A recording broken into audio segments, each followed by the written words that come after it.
Samajwadi party के अध्यक्ष अखिलेश यादव ने 29 सितंबर को एक बयान दिया था और बयान ये कि बीजेपी के इशारे पर चुनाव आयोग के अधिकारियों ने हर विधानसभा क्षेत्र से उनके 20-20 हजार यादव और मुस्लिम वोटर्स के नाम लिस्ट से हटा दिए। और अब चुनाव आयोग ने 10 नवंबर तक अखिलेश यादव से इसका जवाब मांगा है और उसे लेकर अखिलेश यादव ने आज बड़ी बैठक की और हर 3-3 विधायकों को जिम्मेदारी सौंपी कि वो अलग अलग इलाकों से लिस्ट तैयार करें और पूरा रिकॉर्ड उन्हें सौंपे। अब सवाल यह है कि इलेक्शन कमीशन पर बयान देकर क्या फंस गए अखिलेश? पहले दिया बयान और अब जुटा रहे हैं सबूत। आज डिबेट इसी पर, लेकिन उससे पहले ये रिपोर्ट देखिए। अब जुटा रहे सबूत। सबसे ज्यादा उम्मीद थी कि न्याय मिलेगा। इलेक्शन कमीशन उसने बीजेपी के सारे इस पर, पन्ना प्रभारियों के सारे पर जानबूझ करके हमारे यादव और मुसलमानों के वोट, कोई विधानसभा ऐसी नहीं है जहां पर 20,000 कम न कर दिए हों, 20,000 वोट न काट दिए हों। ईसी का नोटिस 10 नवंबर तक मांगा जवाब। जो समाजवादी पार्टी के वोट थे, वोट बैंक था, उसको काटने का काम किया गया है। इसको हम प्रमाण के साथ पेश करने का काम करेंगे। अखिलेश ने विधायकों को सौंपा टास्क। किसी भी व्यक्ति या संगठन का, चाहे वो राजनीतिक हो चाहे सामाजिक हो, यदि उस पर प्रश्न चिन्ह लगा रहा है तो यह चुनाव आयोग का दायित्व है कि अपनी निष्पक्षता को सर्वविदित करे। निर्वाचन आयोग तो तथ्य मांग रहा है कि आप हमें बताइए किन किन विधानसभाओं में और किन किन बूथों से वोटर लिस्ट में नाम काटे हैं। इनके पास तथ्य नहीं है, सिर्फ ट्विटर पर तथ्य है और टीवी चैनल पर आकर के इस तरह के बयानबाजी करके ये स्पष्ट कर रहे हैं कि हम चुनाव लड़ने नहीं जा रहे हैं, हम मजाक करने जा रहे हैं। गोला का गदर, उपचुनाव में कौन किधर?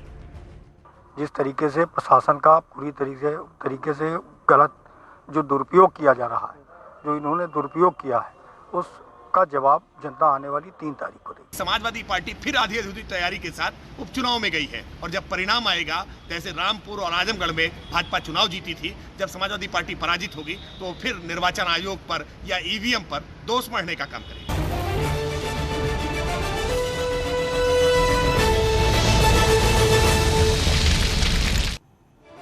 तो समाजवादी पार्टी ने पहले आरोप लगाए और अब जुटा रही है सबूत। इलेक्शन कमीशन ने जो अल्टीमेटम दिया है, जो टाइम दिया है, तारीख नजदीक आ रही है और उसके लिए सभी हारे और जीते दोनों ही प्रतिनिधियों को कहा गया है कि अपने अपने इलाकों से आप वो लिस्ट निकाल करके लाएं कि कहां मुस्लिम और यादव वोटर्स के नाम लिस्ट से हटाए गए हैं। चर्चा के लिए हमारे साथ पूरा गेस्ट पैनल जुड़ चुका है। बीजेपी प्रवक्ता मनीष शुक्ल हमारे साथ हैं, समाजवादी पार्टी के प्रवक्ता मनोज काका हमारे साथ जुड़ चुके हैं, प्रियंका गुप्ता कांग्रेस की प्रवक्ता हमारे साथ हैं, साजन सिंह बसपा नेता हमारे बीच में और साथ ही राजनीतिक विश्लेषक मनीष गुप्ता भी हमारे साथ जुड़ चुके हैं। विस्तार से चर्चा की शुरुआत करें, लेकिन सबसे पहले आप सभी लोगों की ओपनिंग रिमार्क्स 30 सेकंड के अंदर जान लेते हैं। तो शुरुआत मनोज काका जी आपसे यही कि पहले इलेक्शन कमीशन और प्रशासन पर गंभीर आरोप लगाए गए कि मुस्लिम और यादव वोटर्स, जो कि आपका वोट बैंक है, हर विधानसभा से उनको हटा दिया गया। अब इलेक्शन कमीशन ने नोटिस भेजा है, जवाब मांगा है, तो अब आप सबूत तलाश रहे हैं और तमाम पार्टियां ये कह रही है कि तथ्य नहीं है आपके पास। एक तथ्यहीन बात की थी, अब उस पर लिपापोती करने का काम हो रहा है। 30 सेकंड।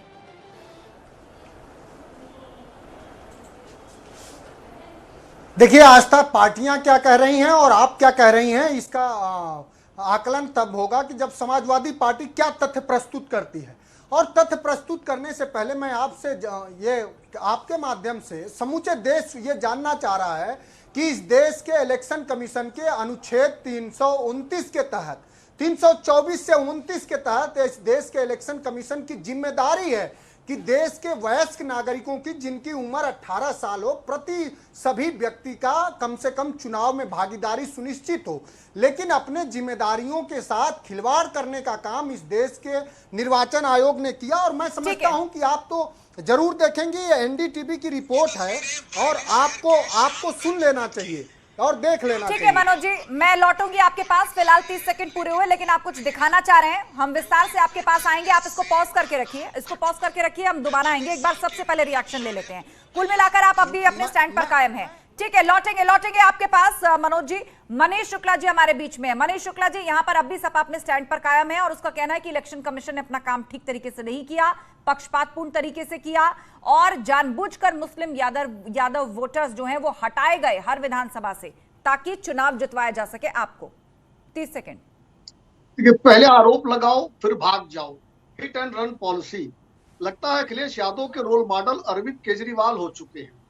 और इस आरोप के बाद जिस तरीके से अफरा तफरी में सबूत जुटाए जा रहे हैं, उससे स्पष्ट हो गया है कि अखिलेश यादव रंगे हाथ सार्वजनिक रूप से पकड़े गए हैं।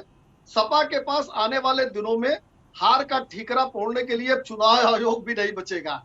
तो ये आज अखिलेश यादव और उनकी पार्टी के ऊपर गंभीर प्रश्न चिन्ह है कि जो तमाम हार के बाद 2014, 2019, 2017, 2022। ठीक है, लौटेंगे आपके पास। आपने अपनी बात को रखा। प्रियंका गुप्ता हमारे साथ है, कांग्रेस की प्रवक्ता। प्रियंका जी, आपका क्या कहना है?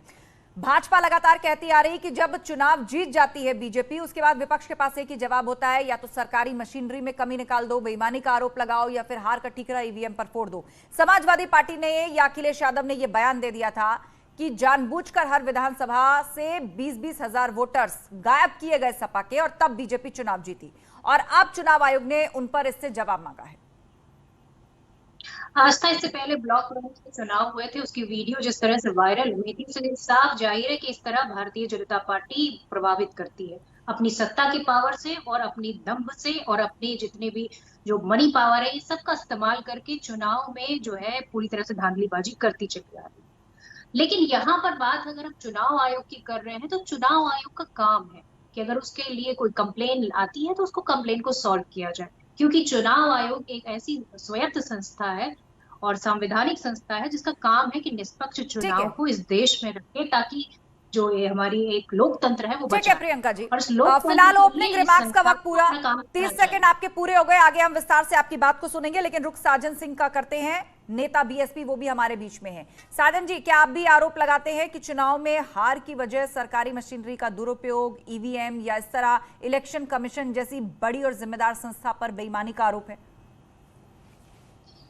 30 सेकंड।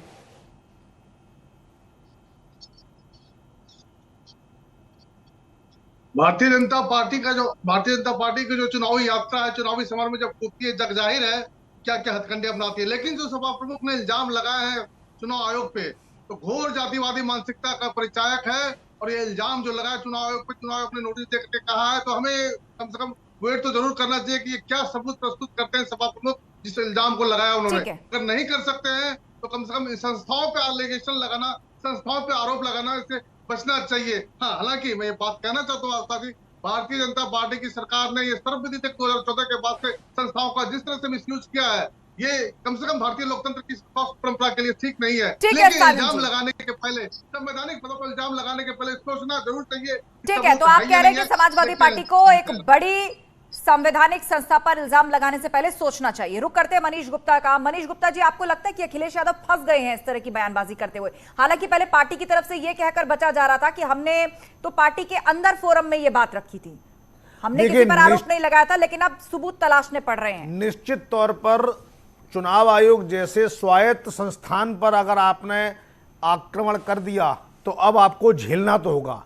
मेरा तो प्रश्न देश के संविधान विशेषज्ञों से यह है, अगर इनके आरोप सच्चे नहीं पाए गए तो क्या इनके खिलाफ, इनकी पार्टी के खिलाफ कोई कार्रवाई होगी? एक बात। दूसरी बात, मैं अखिलेश जी से यह पूछना चाहता हूं कि 20,000 लोग अगर हर विधानसभा से काटे गए तो वो लोग कहां हैं? उन लोगों ने अब तक कोर्ट में कोई एफिडेविट क्यों नहीं दिया, कोई केस क्यों नहीं फाइल किया, कोई लिस्ट क्यों नहीं निकलती है? बहुत सीरियस मामला है। ठीक है, ये बहुत वाजिब पॉइंट आपने उठाया कि विधानसभा, उत्तर प्रदेश के अंदर समझ रहे हैं आप कितनी विधानसभाएं हैं? 403। हर विधानसभा से 20-20 हजार लोगों का नाम यदि कट गया तो अभी तक कोई कोर्ट क्यों नहीं पहुंचा, किसी ने आवाज क्यों नहीं उठाई? इस पर हम चर्चा करें, लेकिन चलिए अब डिबेट को ओपन करते हैं और सबसे पहले रुक मनोज काका का ही कर लेते हैं। मनोज जी, आप ओपनिंग रिमार्क्स के वक्त अपने मोबाइल से कह रहे थे कि आप कुछ दिखाना चाहते हैं, तो मैं चाहूंगी अब आप अपनी बात को विस्तार से रखें और इस पर भी जवाब दें कि यदि ऐसा है तो अभी तक कोई कोर्ट थाने क्यों नहीं गया? 20-20 हजार पर विधानसभा तो बहुत बड़ी संख्या हो जाएगी लोगों की।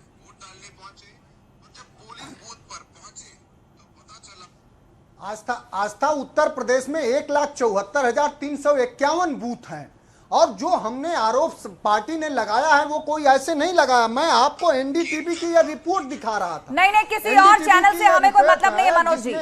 मनोज जी, आप कोई ऑथेंटिक सबूत पेश करना चाहते हैं, आपके पास कोई डॉक्यूमेंट है, कोई गवाह है, कोई आंकड़ा है, तो आप रखिए, लेकिन किसी जिम्मेदार एजेंसी को कोट कीजिए। कोई दूसरा अखबार, टैबलॉइड या चैनल क्या लिख रहा है, इसकी ना तो हमारे प्रति कोई, हमारी ना तो उसके प्रति कोई जिम्मेदारी है, ना जवाबदेही है, और ना ही मंच उसके लिए है। आप अपने फैक्ट्स रखिए। मीडिया रिपोर्ट कभी सबूत नहीं हो सकती। आप एक चैनल नहीं, अनेकों चैनलों ने, और कम से कम उत्तर प्रदेश के लोगों पर तो आपको भरोसा होगा। सहारनपुर अरे मनोज जी लिस्ट दे दीजिए ना, सारा झगड़ा खत्म हो जाएगा। चुनाव आयोग भी चुप, चैनल भी चुप, मीडिया भी चुप। 1,74,351 काम करिए, लिस्ट दे दीजिए। भारतीय जनता पार्टी ने वोट कटवाए हैं, और इलेक्शन कमीशन अपने जिम्मेदारियों का निर्वहन करने में फेल रहा। गोंडा के डीएम के लिए चुनाव के दौरान विपक्ष लगातार हम लोग कहते रहे कि गोंडा के डिस्ट्रिक्ट मजिस्ट्रेट को और कप्तान को हटाइए। यही लखनऊ में चुनाव हो रहा था, एक व्यक्ति जो चुनाव लड़ रहे थे उनकी पत्नी आईजी पोस्ट थी, लगातार हम लोगों ने कंप्लेन करा कि इनको हटाइए, ये चुनाव प्रभावित कर रहे हैं। देखिए मनोज जी, आप जो मेंशन कर रहे हैं वो कुछ वाकये हैं जो आप इलेक्शन के दौरान भी आप उठाते रहे हैं, लेकिन बात यह बहुत बड़ी है, और सवाल इसलिए बड़ा हो जाता है क्योंकि आपके पार्टी के अध्यक्ष एक मंच से कहते हैं कि हर विधानसभा से 20-20 हजार वोटर हमारा गायब कर दिया गया। उस पर जवाब दीजिए, उसका क्या आधार है? हमारे पार्टी के आस्था जो हमारे पार्टी के माननीय अध्यक्ष जी ने कहा है वो 100% सही है। मैं आपसे कह रहा हूं कि हर बूथों पर 50 से 100 से 150 वोट, और उसके समक्ष में पूरे उत्तर प्रदेश में तथ्य प्रस्तुत हैं, लोग खड़े हैं तैयार। कहाँ है वो तथ्य? कोई लिस्ट है आपके पास? दिखा दीजिए वो लिस्ट, सारी बहस यही खत्म हो जाएगी। बिल्कुल लिस्ट है। अरे आप एक वीडियो तो सुनने को आप तैयार नहीं हो। नहीं, वो वीडियो किसी दूसरे चैनल या अखबार को आप कोट करेंगे तो वो सबूत नहीं हो सकता। आपका चैनल एक जिम्मेदारी ले, मैं किसी दूसरे चैनल की अखबार की हम जिम्मेदारी नहीं लेते। आपके अपने कुछ फैक्ट्स हैं, किसी जिम्मेदार संस्था का डेटा आप प्रस्तुत करना चाहते हैं, you are welcome.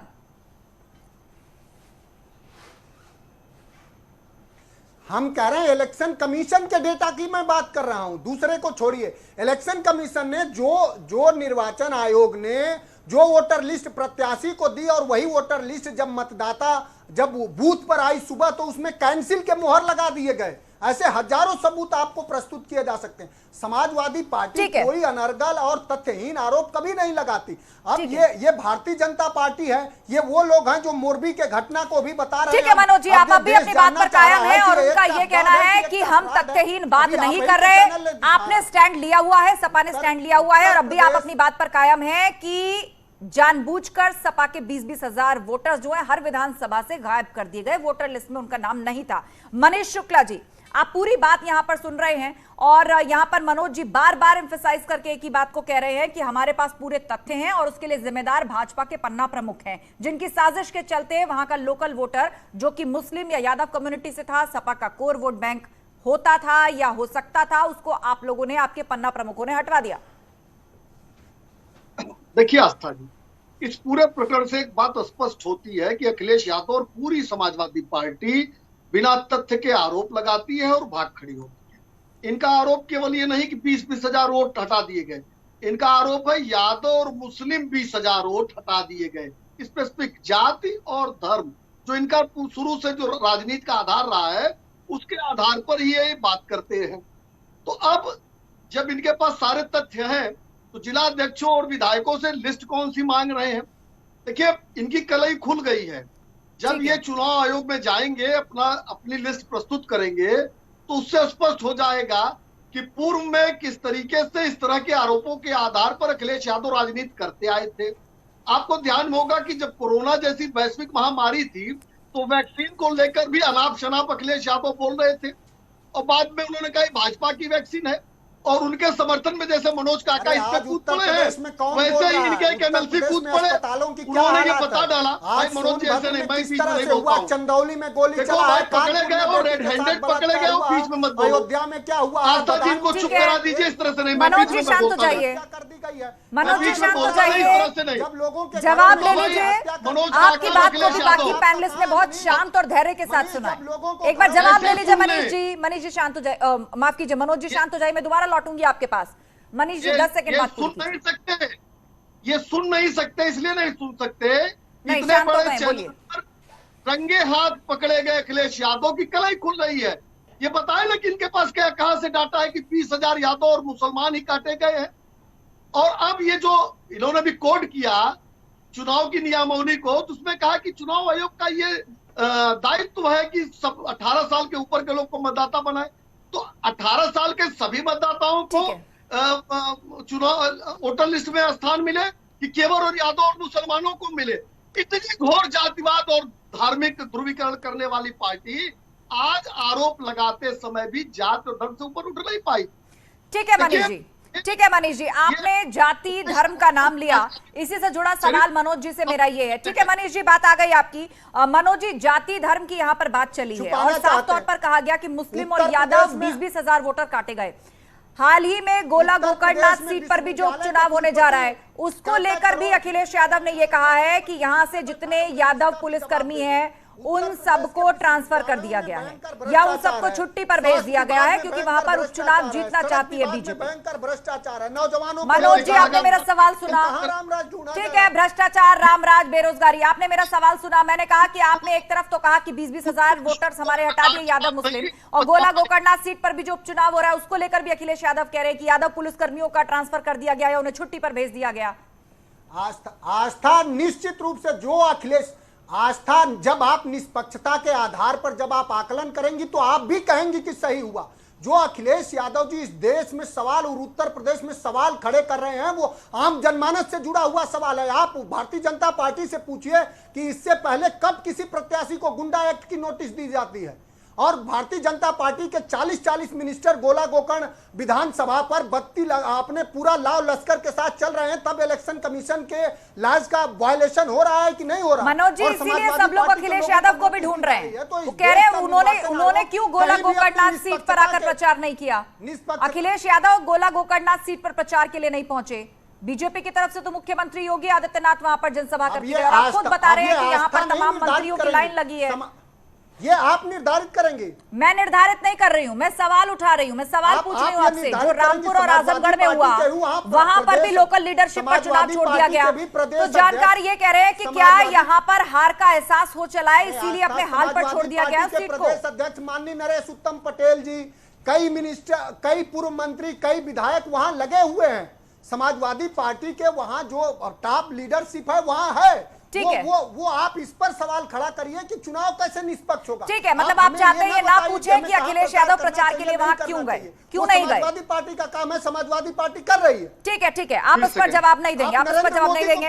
Manish Gupta कुछ कहना चाहते हैं। ठीक है मनोज जी, बात आ गई आपकी। मनीष गुप्ता कुछ कहना चाहते हैं। मनीष जी, मैं लौटूंगी आपके पास। मनीष गुप्ता, राजनीतिक विश्लेषक, हमारे वो बहुत देर से हाथ खड़ा कर रहे हैं। आस्था जी, मेरा एक छोटा सा प्रश्न ये है कि जब हर विधानसभा से 20,000 यादव और मुस्लिम आउट हुए और एक भी सामने नहीं आया, कहीं ऐसा तो नहीं था कि ये वोटर एक्चुअली थे ही नहीं और पिछली बार गलती से इनको गलत कारनामों से घुसाया गया, जिनको हटा दिया, कहीं ऐसा तो नहीं है ये पूर्व के गलत कारनामों को पकड़ा गया हो। और ये बात अगर चुनाव आयोग सामने रख देगा तो दोनों की किरकिरी होगी, चुनाव आयोग की भी किरकिरी होगी, अखिलेश यादव जी की भी होगी। तो मुझे लगता है मामले को खत्म करने की तैयारी तो नहीं चल रही है, कहीं इस मामले की संगीन जांच होनी बनती है। ठीक है, ठीक है। मनीष शुक्ला जी, मनीष शुक्ला जी कुछ कहना चाह रहे थे। अभी आपने गोला विधानसभा की चर्चा की, बात की, मैं बड़ी संजीदगी से एक बात कहना चाहता हूँ कि अखिलेश यादव जी ऐसी कमरे से निकलेंगे नहीं, मेहनत करने से भागते हैं, डरते हैं, और जब चुनाव हार जाते हैं तो पहले से ही शुरू कर दिया है कि प्रशासन जिम्मेदार है, सिपाहियों को हटा दिया गया। मेरा सवाल है, क्या चुनाव सिपाहियों के बल पर लड़ा जाता है? अरे जनता के बल पर चुनाव लड़ा जाता है। मनोज काका जी, अखिलेश जी को संदेश दे दीजिए, थोड़ा निकलना सीखे, मेहनत करना सीखे। पिता मुलायम सिंह जी की छाती पर कब तक राजनीति करेंगे? जब से राष्ट्रीय अध्यक्ष हुए हैं समाजवादी पार्टी के, 4 के 4 चुनाव विधानसभा और लोकसभा के हार गए। नगर निगमों के हार गए, कॉर्पोरेटिव के हार गए। ये चुनाव आयोग, पुलिस वाले, प्रशासन पर दोष मढ़ के आप अपने को बचा सकते हैं, लेकिन आप की जो ये नस है ये जनता समझ चुकी है कि आप ऐसी कमरों से निकलना नहीं चाहते। जो सुख सुविधा स्वर्गीय मुलायम सिंह यादव जी देकर गए हैं। ठीक है मनोज जी, इस बात का जवाब दीजिए। आपको अच्छा नहीं लगा मेरा ये सवाल पूछना कि अखिलेश यादव चुनाव प्रचार में क्यों नहीं आए? क्योंकि बीजेपी बार बार आकर कह रही है कि देखिए अब भी वो चुनाव प्रचार में पसीना नहीं बहाना चाहते और हार की वजह तैयार कर रहे हैं। देखिए, आस्था समाजवादी पार्टी पर एक प्रायोजित कुछ संस्थानों द्वारा और कुछ चैनलों द्वारा लगा। कोई बताइए ना, भारतीय जनता पार्टी का एक नेता हो जिसने 400 किलोमीटर का रोड शो किया हो? अखिलेश यादव एक दिन में 400 किलोमीटर का रोड शो करते हैं। कोई बताइए ना, भारतीय जनता पार्टी का एक ऐसा नेता हो जो सामान्य कार्यकर्ता से मिल लेता हो? अखिलेश यादव सुबह से शाम तक सामान्य लोगों से मिलते हैं। जब पूज्य नेताजी दिवंगत हुए तो आपने देखा होगा और समाजवादी पार्टी एक बड़ी विचारधारा है जो मोहब्बत का काम करती है। और कब मिल पाए थे आप अखिलेश यादव जी से? आप जैसे लोग ना, मनीष, आप ही पर सवाल आ गया ये तो। मनोज जी वो कह रहे हैं कि आप खुद बताइए, आप खुद कब आखिरी बार मिले थे अखिलेश जी से? क्या मनीष शुक्ला पूछ रहे मनोज जी कि आप बताइए आप खुद कब मिले थे? ये को आप भी मिल सकते हो अपने नेता से। मैं तो जब चाहूं तब मिल लूं, जब चाहूं तब बात कर लूं। इस तरह के बात कर, मैं जो सवाल कर रहा हूं उस सवाल के कि अखिलेश यादव इस देश में ऐसे नेता हैं जो सब किसी के साथ सहजता से और सहज व्यवहार के साथ उपलब्ध है। वो भारतीय जनता पार्टी नरेंद्र मोदी जी की तरह नहीं है कि जब अस्पताल एमएलसी आशु की घटना हम लोग को याद है, व्यक्त करने आएंगे तो रंग रोगन हो एमएलसी आशु की घटना हम लोग को याद है। सारी तस्वीरें, ठीक है, सारी तस्वीरें आपको, ये तस्वीरें मोरगी की तस्वीरें याद आ रही हैं कि नहीं? ठीक है, फिलहाल गोला गोकर्णनाथ और यूपी पर रहते हैं, यूपी से बाहर नहीं निकलते, विषय पर फोकस करते हैं। हमारे साथ साजन सिंह भी है, बीएसपी के नेता। ठीक है मनोज जी, बात आ गई आपकी। साजन सिंह भी इंतजार कर रहे हैं अपनी बारी का। अब साजन जी, आप सुन रहे हैं यहाँ पर तमाम दलीलें। यहाँ पर इलेक्शन कमीशन पर सवाल उठाया जा रहा है, सरकारी मशीनरी प्रशासन पर सवाल उठाया जा रहा है और ये कहा जा रहा है कि विपक्ष की आवाज को जानबूझकर दबाने की कोशिश हो रही है और इसी तरह चुनाव जीतती आई है बीजेपी। जिस तरह से काउंटर एलिगेशन और काउंटर एलिगेशन लग रहा है दोनों पार्टियों के बीच में, तो कुछ नहीं आस्था जी, नूरा कुश्ती प्रतीत होता है। उत्तर प्रदेश की जनता बहुत बारीकी से देख रही है नूरा कुश्ती को। और मैं कहता हूँ कि भारतीय जनता पार्टी को जिस विश्वास के साथ सत्ता सौंपी थी नागरिकों ने, प्रदेश की जनता ने, उस विश्वास पे खरी उतरी नहीं है। सारे बुनियादी समस्याओं पे, चाहे महंगाई हो, बेरोजगारी हो, स्वास्थ्य हो, शिक्षा हो, कानून व्यवस्था हो, सब पर जिस तरह से समाजवादी पार्टी इनको वॉकओवर दे रही है, विधानसभा के अंदर, विधानसभा के बाहर, सड़कों पर, और उपचुनाव में वॉकओवर दे करके, पहले रामपुर के उपचुनाव में, फिर ये गोकर्णनाथ के उपचुनाव में जिस तरह से वॉकओवर दे रही है, तो कम से कम कुछ नहीं नुरा तो आप पर लग रहा है साजन जी कि आप या तो कैंडिडेट नहीं उतारते हैं और नहीं तो संस्थाओं पे जिस तरह से नहीं तो ऐसा कैंडिडेट उतारते हैं कि वो सपा का नुकसान करता है। मेरी पूरी बात एक तो समझ नहीं देती, तो बसपा पे लगता है, एक तो समझ नहीं देती है, पूरी बात भी नहीं बोलती। हार का कारण ये है या हार का कारण ईवीएम है या फिर वोटर लिस्ट से उनके वोटर्स के नाम कट गए, ये है बहस तो यहाँ इस पर चल रही है।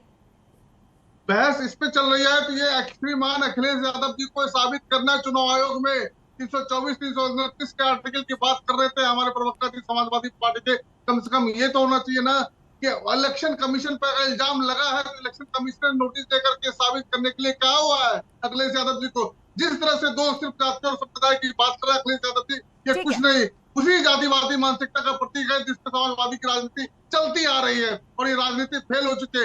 ये एस्पिरेशनल पॉलिटिक्स है उत्तर प्रदेश की, ये इच्छाओं की राजनीति है, अपेक्षाओं की राजनीति है। इस अपेक्षाओं की राजनीति में समाजवादी पार्टी कभी भरपूर नहीं कर सकती है और भाजपा की विकल्प के रूप में ये साबित हो चुका है। 2017 में भी, 2022 में भी भाजपा के विकल्प के रूप में समाजवादी पार्टी नहीं आ सकती है। सिर्फ और सिर्फ बसपा की राजनीति। आप यहाँ पर कह रहे हैं कि सपा और भाजपा दोनों फेल रहे हैं, समाजवादी पार्टी वॉकओवर दे रही है बीजेपी को, जातिवादी होने का आरोप आप लगा रहे हैं समाजवादी पार्टी के ऊपर। साजन जी ठीक है, बात आ गई आपकी। प्रियंका गुप्ता भी हमारे बीच में है। प्रियंका जी, यहाँ पर चर्चा ये चल रही है कि क्या इलेक्शन कमीशन पर बयान देकर फंस गए हैं अब अखिलेश यादव?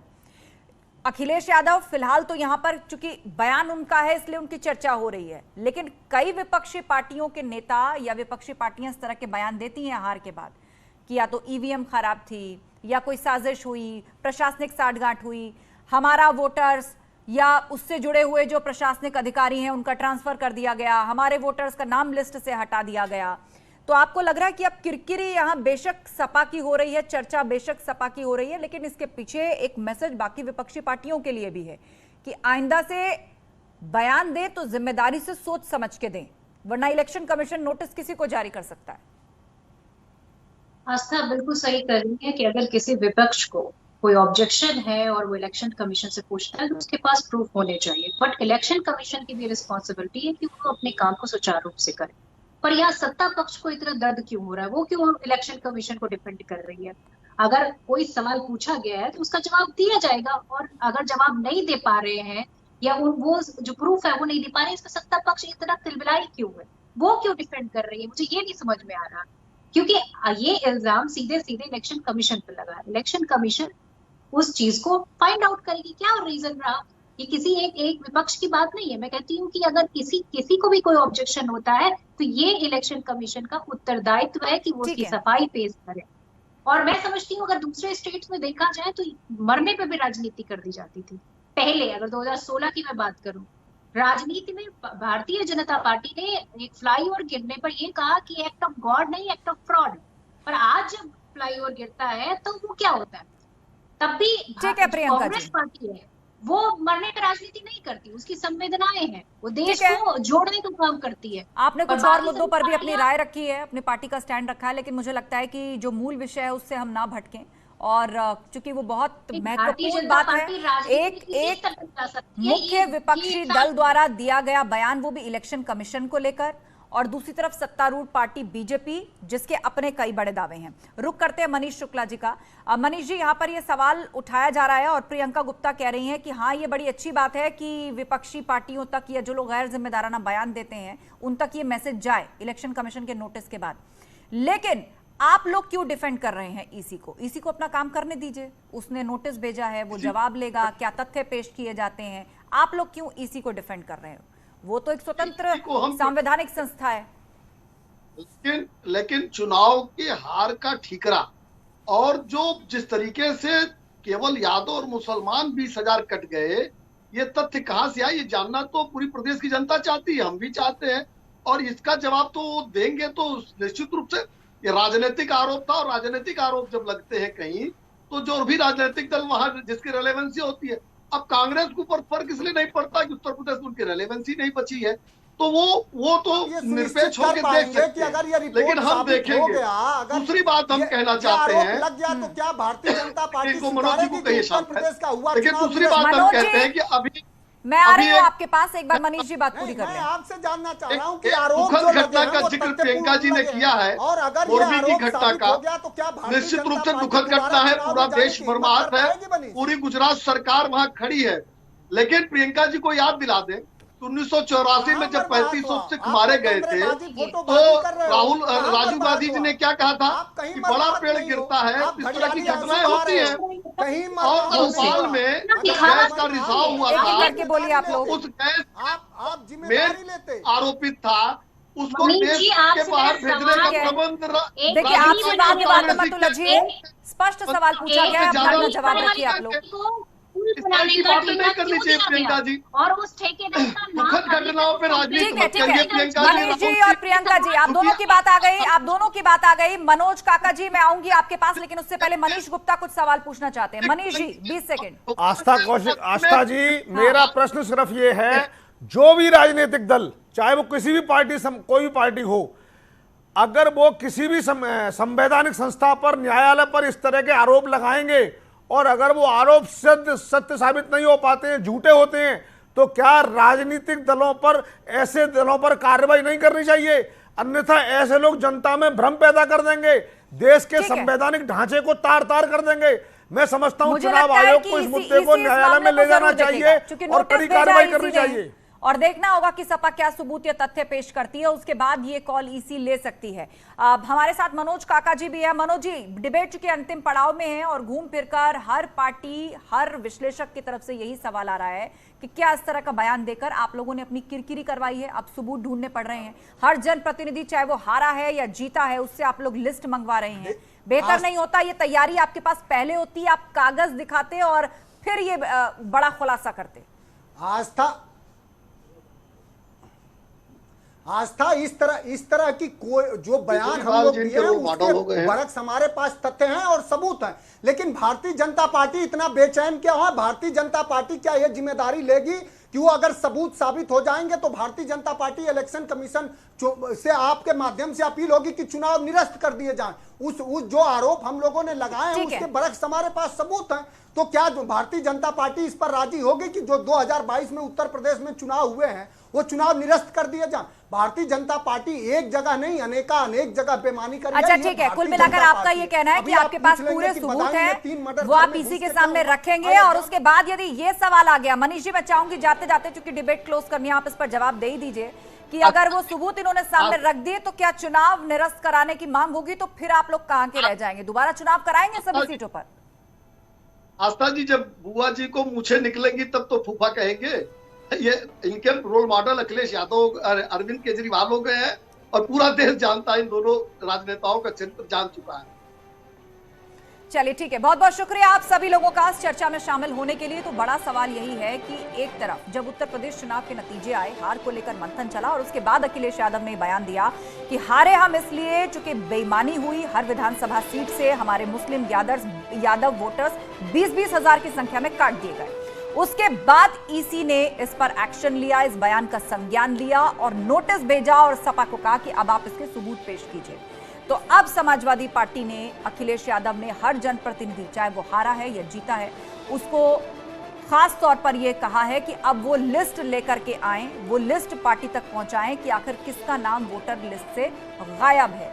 तो कुल मिलाकर इस परिस्थिति में सपा को किरकिरी भी उठानी पड़ी है, लेकिन दूसरी तरफ दावा उसका अब भी प्रबल है कि हमारे पास सारे सबूत हैं। तो थोड़ा समय लेकर देखना होगा कि आखिर कौन से ऐसे सबूत और तथ्य पेश करती है जिससे ईसी को चैलेंज किया जा सके।